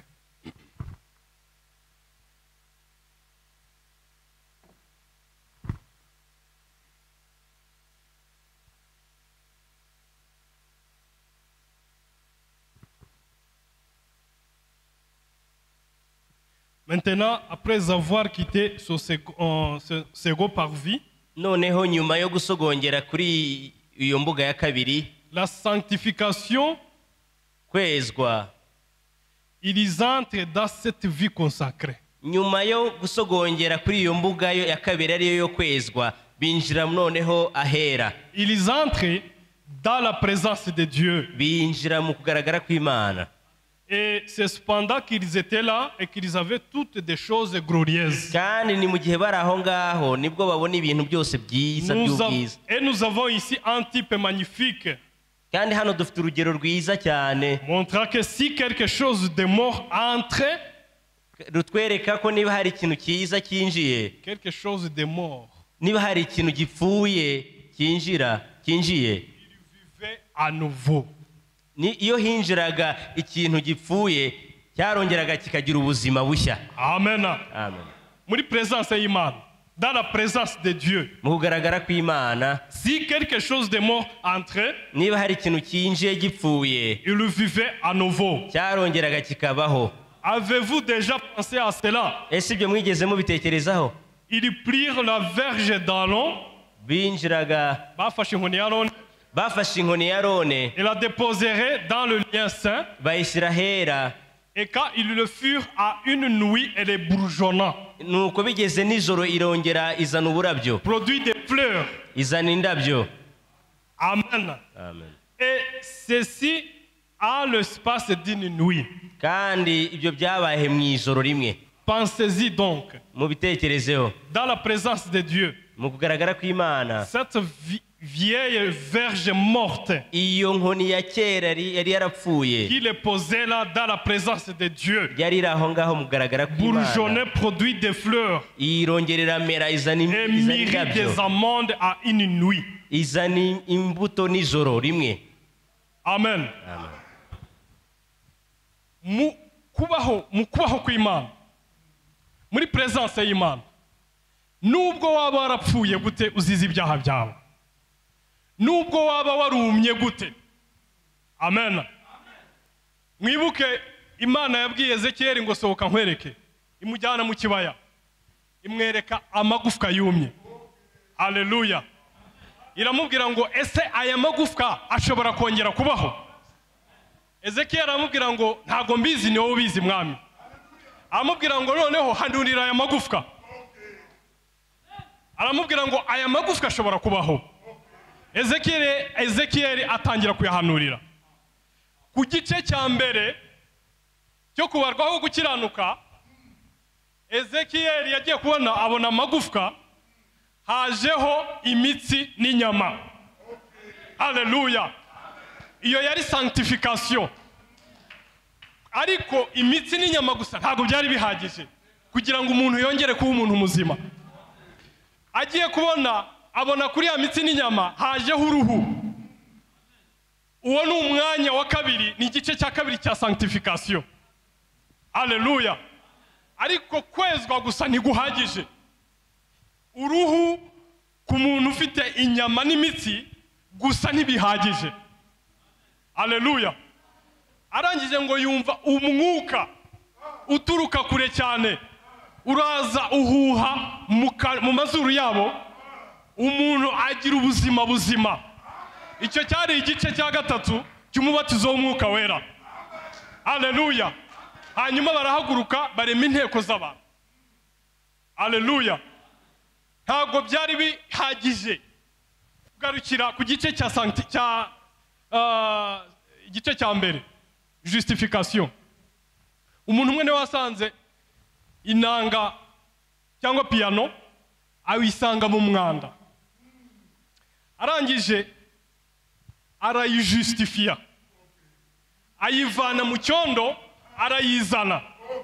Ariko kuyizana ukayitereka hariya gusa ntacyo byari bihagije. Arangije igice cya kabiri yayikoreye arayoza. Ariko koza inanga gusa ntabwo bihagije. Haleluya. Yagombaga kuyikoresha. Arangije arayicuranga, icuranga indirimbo nziza ivuga ngo ubuntu butangaje, ubuntu butangaje. Haleluya. Ntabwo gukurwa mu byondo bihagije, nta nubwo kukoza ibyaha byawe bihagije, ahubwo ukwiriye kuzuzwa, warangiza Imana ikagushyira mu murimo. Haleluya. Ntabwo igice cy'amagufwa, inyama n'umubiri bije gutyo ntabwo bihagije. Icyo ni igice cya justification, kuko Imana yemeye kongera kugira umuntu. Ariko uri mu rwego rumwe, urava mu rwego rumwe ujya ku rundi rwego. Kuri wowe ukwiriye kongera ukakira uruhu rutwikiriye izo inyama n'imitsi. Ukwiriye kwezwa ni sanctification. Ariko ntabwo uri umuntu wuzuye udafite umubatizo w'umwuka wera. Haleluya. Ukeneye umubatizo w'umwuka wera. Ukeneye kubaho muri presence y'Imana. Ukeneye kubaho mu kubaho kwa Yehova. Ukeneye kuba umuntu warenze amatiku gusa. Ukeneye kuba umuntu warenze kubwirizwa kutanywa inzoga no gutukana. Ukeneye kuba umuntu warenze kwirirwa urwana n'umugore wawe n'umugabo wawe. Haleluya. Ukeneye kuba umuntu. Amen. Haleluya. Guhora umuntu akubwira ngo ntukarwane, ntabwo tuba tukiri kuri urwo rwego. Byakuzaho, byakugwaho. Amen. Ariko ntabwo ukwiriye guhora bakubwira ngo mbaraga pfukamunwa.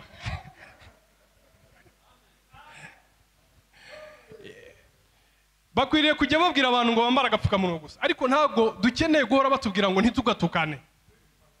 ngo tujye twubahana. Urwo ni urwego dukwiye kurenga tukajya ku rundi rwego. Amen. Haleluya. Kristo muri wowe, amen, niwe ukora imirimo muri wowe.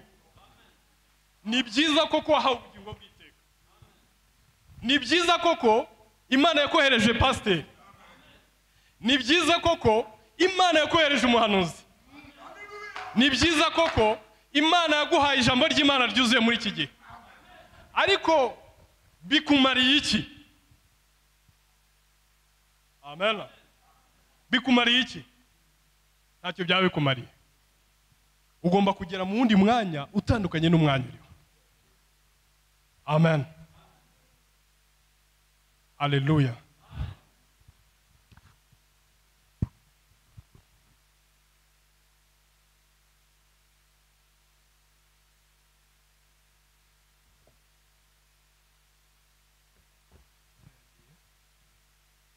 Reka tureho turangiriza. Tugiye gusoma, ndasubira inyumaho kuri paragraphe ya 90. Sa nk'ukora resume.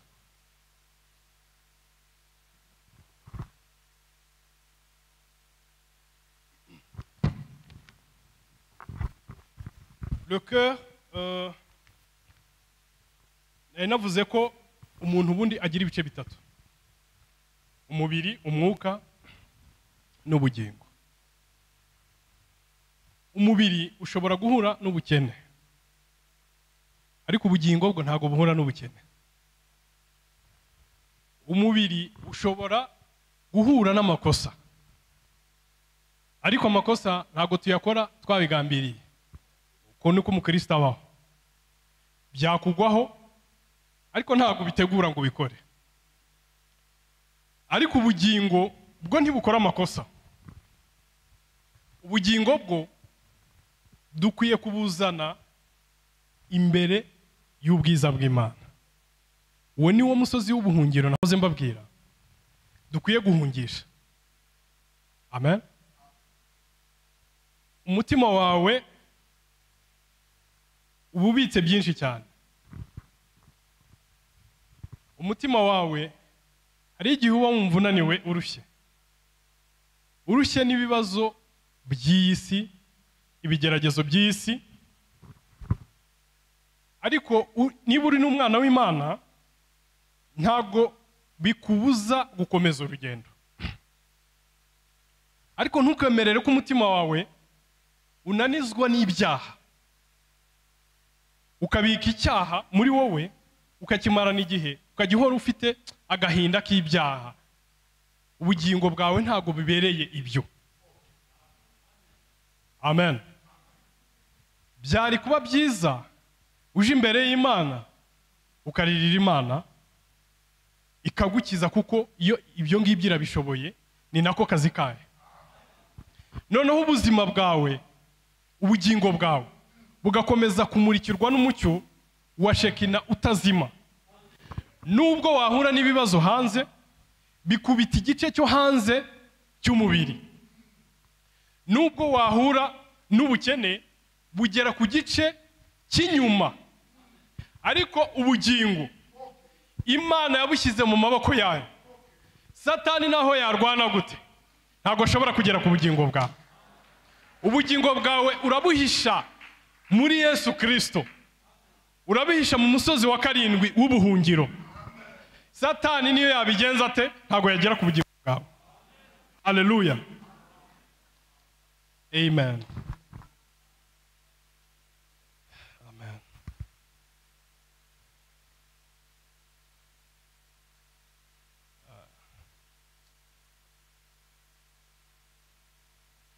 Kugira ngo iyi mirongo twayihorera, kadusoma indi kugira ngo igihe kitaza kuba kirekire.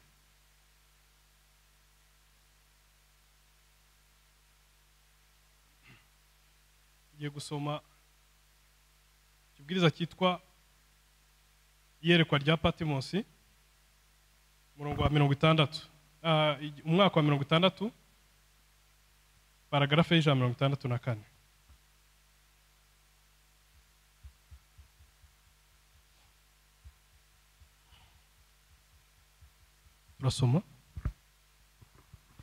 Remarquez maintenant, il tire la lumière de ses principaux récipients d'huile. Akura umucyo kuri kiriya gitereko cy'amatabaza cyakishwa n'amavuta. La vie est plongée en Christ Jésus. Ubuzima bwe buri muri Kristo Yesu. Vous êtes mort. Warapfuye. Et votre vie est cachée en Christ. Bityo ubuzima bwawe buhishe muri Kristo. Ou bien caché en Dieu à travers Christ. Cyangwa se buhishe mu Mana binyuze muri Kristo. Votre vie est scellée par le Saint-Esprit. Ubuzima bwawe bufungishije ikimenyetso cy'Umwuka Wera. Il n'y a aucun moyen de tout pour que vous vous éloigniez de cela. Azakoreshwa ashoboye kugira ngo nta buryo mwakibuza ibyo ngibyo. Nta kintu na kimwe wakora kugira ngo ujye kure yabyo. Amen. Comment le pouvez-vous? Ni gute wabishobora? Personne ne peut vous toucher. Nta muntu n'umwe wagukoraho. Le Saint-Esprit brille un bout de votre vie. Umwuka Wera amurikira ubuzima bwawe. Et il donne la lumière. Kandi agatanga umucyo. Amen. Où est plongé l'autre bout de votre vie? Ikindi gice cy'ubuzima bwawe cyo kirihe? Kiri hehe? Vous en Christ. Kiri muri Kristo. Vous êtes mort. Warapfuye. Et caché en Christ. Uhishe muri Kristo. Le Saint-Esprit barre cela en fait que fait que le diable ne peut pas vous toucher. Umwuka Wera aragihisha kugira ngo Satani atabasha gukoraho. Il peut siffler. Ashobora guhuha. Il peut faire des bruits. Ashobora gusakuza. Mais il ne peut pas arriver en vous. Ariko ntashobora kukugeraho. Alléluia. Même la mort elle-même ne peut pas vous toucher. Ndetse n'urupfu urwarwo ntago rwakugeraho. Amen. Ubuzima bwawe buri muri Kristo Yesu. Ubugingo bwawe buri muri Kristo Yesu. Urarinzwe ku buryo nta kintu gishobora kugukuramo. Amen. Na Satani ubwe ntashobora kugeraho ubuzima bwawe buri. Ntashobora kugeraho ubugingo bwawe buri. Ashobora gukubita igice cy'umubiri, ashobora kukugerageza, ariko ntashobora kugera ku gice cy'ubugingo bwawe buhishe muri Kristo Yesu. N'urupfu ubwarwo umuntu yapfa, ariko ubugingo bwo ntibushobora gupfa. Ubugingo ni impano Imana yaduhaye, ifite agaciro katagereranywa. Ifite agaciro utabasha kubara mu mafaranga. Niyo mpamvu Imana yabuhisha ahantu kure, aho Satani adashobora kugera. Amen. Hallelujah. Amen. So umurongo wa nyuma.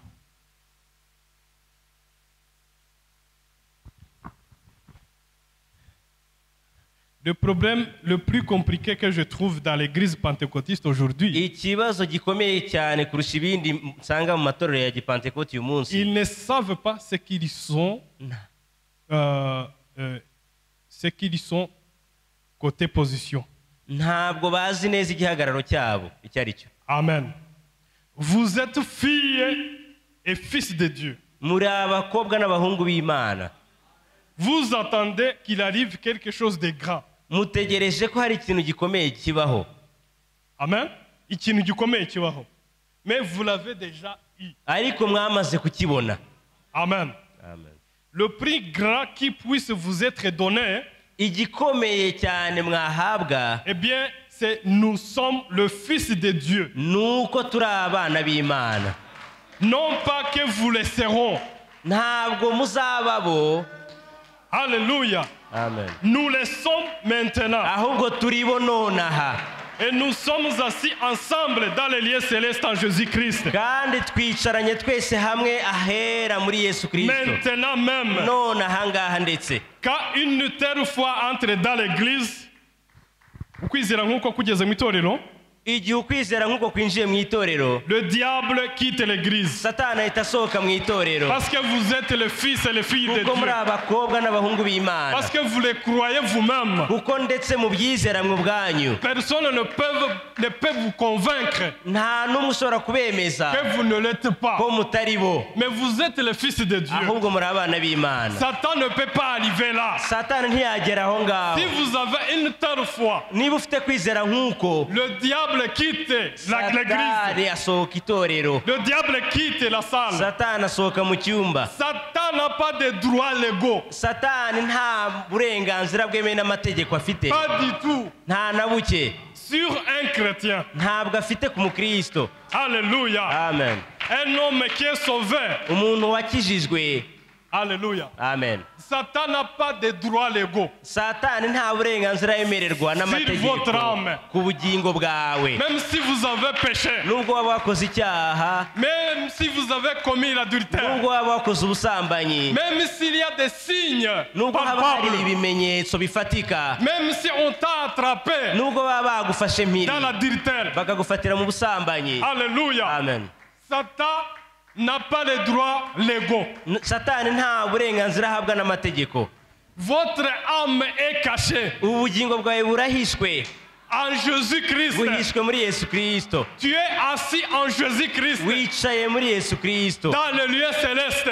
ahera ho mu ijuru. Maintenant même, none ahangaha ndetse, même si tu as fait quoi que ce nubwo soit, waba wakoze icyo ari cyo cyose, même si tu as fait l'adultère, nubwo waba wasambanye, même si tu as tapé ta nubwo femme, waba wakubise umudamu wawe, même si tu as fait n'importe quoi, nubwo waba wakoze icyo ari cyo ta cyose, vie est cachée en ubuzima Jésus-Christ. bwawe buhishwe muri Yesu Kristo. Tu es assis avec Jésus-Christ wicaranye na Yesu Kristo dans le lieu céleste. mu ijuru. Alléluia. Amen. Maintenant même, ndetse none ahangaha vous êtes les filles, muri abakobwa, vous êtes les filles et les fils muri abahungu n'abakobwa de Dieu. b'Imana. Alléluia. Amen. Vous êtes écrits muranditswe dans le sang. mu maraso, Personne ne peut effacer le sang. ntawe ushobora kubisiba, Personne ne peut effacer le sang. ntawe ushobora gusiba amaraso. On ne peut pas effacer Jésus-Christ. ntiwasiba Yesu Kristo, Personne ne peut le faire. ntawe ushobora kubikora. On ne peut pas effacer le sang. ntushobora gusiba amaraso, Tu es dans le sang de Jésus. uri mu maraso ya Yesu. Si on t'efface, baramutse bagusibye, c'est parce qu'on a effacé le Seigneur Jésus-Christ. nuko ubwo baba basibye na Yesu Mais ça, Kristo, c'est impossible. kandi ibyo ntibishoboka. Alléluia. Amen. On ne peut pas effacer Jésus. ntushobora gusiba Yesu, Et ça, c'est le plus grand cadeau que le ciel nous a donné. kandi iyo niyo mpano ihambaye ijuru Il ryaduhaye. nous a donné la vie éternelle. yaduhaye La vie éternelle. ubugingo Et en plus bw'iteka, de cela, kandi kurenza ibyo nous sommes cachés turahishwe là où le diable ne peut pas aho arriver. Satani adashobora kugera, Dans le lieu céleste, mu ijuru dans le Seigneur Jésus-Christ. mu mwami Yesu Kristo. Acclamons le Seigneur Jésus. dukomere amashyi umwami Yesu Kristo. Alléluia. Amen. Il nous a fait du bienfait. yatugiriye C'est neza, vrai, il nous a donné les serviteurs de Dieu. bamwe bagize abakozi C'est vrai, il b'Imana, nous a donné le message. nibyo yaduhaye ubutumwa, Mais en plus de cela, kandi birenze ibyo, vivre dans la présence de Jésus, kubaho mu kugaragara kwa Yesu c'est quelque chose de plus. ni ikintu cy'inyongera. C'est là où nous devons démêler. niho tugomba kuguma. Si tu veux le ciel, niba ushaka ijuru, si tu veux le millénium, niba ushaka ubwami bw'imyaka igihumbi, vivez dans la présence de Jésus-Christ. guma mu kugaragara kwa Yesu Kristo. Ça, c'est comme le ciel pour moi. ibyo ni ijuru kuri nge, Ça, c'est le ciel pour moi. ibyo ni ijuru kuri nge. Je n'ai besoin d'aucun ciel. nta rindi juru nkeneye, J'ai besoin nkeneye de la présence de Dieu. kugaragara kw'Imana. Que Dieu vous bénisse. Imana ibahe umugisha.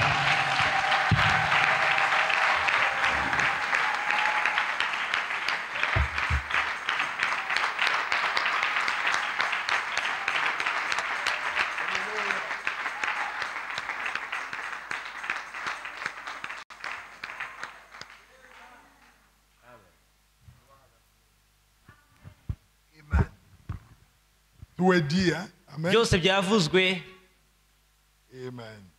Mettons-nous debout. duhaguruke. Amen. Gloire à Dieu.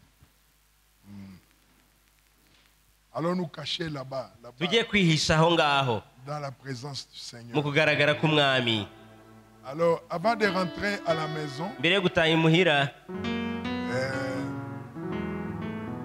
je veux que nous ayons un moment d'entrer dans la présence du Seigneur. ndashaka ko tugira akanya ko kwinjira mu kugaragara k'umwami. La présence du Seigneur est ici. kugaragara k'umwami kuraha. Élevons nos mains. tuzamure ibiganza byacu. Amen. Dans quelques moments de prière, ne rentrez pas à la maison mu vite. gihe gito cyo gusenga, Venons dans la présence du Seigneur. tuze mu kugaragara k'umwami. Élevons nos mains. tuzamure ibiganza byacu. Prenons quelques minutes dans la présence du dufate Seigneur. iminota runaka turi mu kugaragara k'umwami. Parlons au Seigneur. tubwire umwami. Cette gloire de la Shekinah est ici. ubwo bwiza bwa shekina buri aha ngaha. Elle est ici, je vous assure. buri hano ndabahamirije. Que chacun lève sa main. buri wese azamura ikiganza cye. Ne regardez pas à gauche ou à wirebe droite. iburyo cyangwa ibumoso. Ne regardez pas derrière ou devant. wirebe imbere cyangwa inyuma. Avec nos mains levées, n'ibiganza byacu bizamuwe. entrons dans la présence du twinjire mu Seigneur. kugaragara k'umwami. Parlons-lui un peu. tumubwireho gakeya. Dis Seigneur, j'ai mubwire uti encore le haut et le mwami, bas. ndacyafite hasi kujya hasi no kujya hejuru. Je ne veux plus ça. sinkibyifuza. J'ai encore la lumière où ça peut fumer. ndacyabona umucyo uzamo imyotsi. Je ne veux plus ça. sinkibishaka. Je veux la gloire de la ndashaka Shekinah ubwiza bwa shekina. où ma vie a connu un changement total. aho ubuzima bwanjye bwagira impinduka za burundu. Je veux que tous nous prions. ndashaka ko twese dusenga. Chacun connaît sa vie. buri wese azi ubuzima bwe. Chacun connaît où il se buri tient. wese azi aho ahagaze. Il connaît ses faiblesses. azi intege nke ze. Vraiment, levez vos mains. ni ukuri muzamura ibiganza byanyu. Alors parlons à Dieu noneho tubwire imana. par rapport à nos faiblesses. bibwiriniye intege nke zacu. Seigneur, fortifie-moi. mwami nkomeza. Seigneur, mwami élève-moi. nzamura. Que chacun prie. buri wese Si asenge. vous voulez vous agenouiller, niba ushaka agenouillez-vous. gupfukama pfukama nta kibazo. Si vous voulez vous mettre debout, mettez-vous niba ushaka debout. guhagarara hagarara. Mais que chacun prie. buri wese asenge. Que chacun buri prie. wese asenge. Prions le Seigneur. dusenga umwami. Élevons nos voix, zamura prions. amajwi yacu turangurire Entrons dusenge. dans la présence du Seigneur. twinjire mu kugaragara k'umwami. Le Saint-Esprit est ici. umwuka wera ari aha ngaha. La gloire de Shekinah est ici. ubwiza bwa shekina buri hano. Prions tous ensemble. twese dusenge. Prenons quelques moments dans la prière. fata umwanya wo gusenga. Élevons nos voix. zamura amajwi yacu. Entrons dans la présence du Seigneur. twinjire mu kugaragara k'umwami. Quelque chose peut changer ce matin. ikintu gisohoka muri gitondo.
Merci Seigneur. Merci pour cette portion du matin. Merci pour nous dévoiler qu'il y avait un mystère qui était resté. Lorsque Moïse préparait 6 villes de refuge, il y en avait une autre qui était restée. Parce que dans la mathématique de Dieu, 6 ce n'est pas la perfection. Tu nous avais réservé la 7e ville de refuge. Et cette 7e ville, c'est être en Jésus-Christ. C'est pourquoi nous voulons nous cacher là-bas, Seigneur. Être dans le lieu saint des saints. S'asseoir dans le lieu céleste.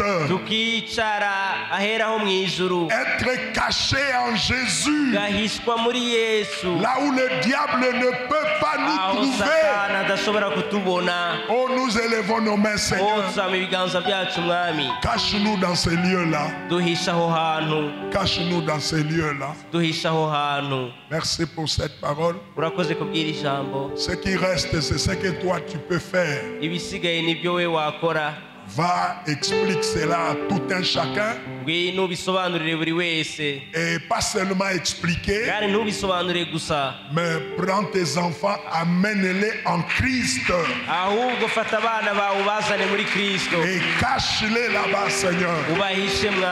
Alléluia. Amen. Merci, Seigneur. Nous t'adorons. Nous te bénissons pour la parole de ce matin.